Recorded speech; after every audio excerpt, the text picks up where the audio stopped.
ولا تحسبن الله غافلا عما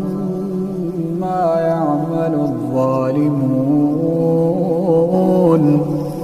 إنما يؤخرهم ليوم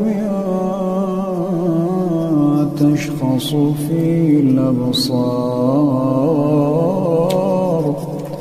مهطعين مقنعي رؤوسهم لا يرتد إليهم طرفهم وأفئدتهم هواء وأنذر الناس يوم يأتيهم العذاب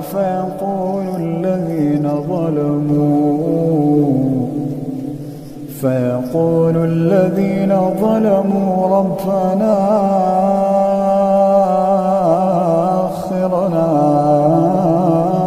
إلى أجل قريب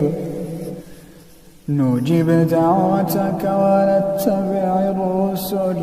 أولم تكونوا أقسمتم من قبل ما لكم من زوال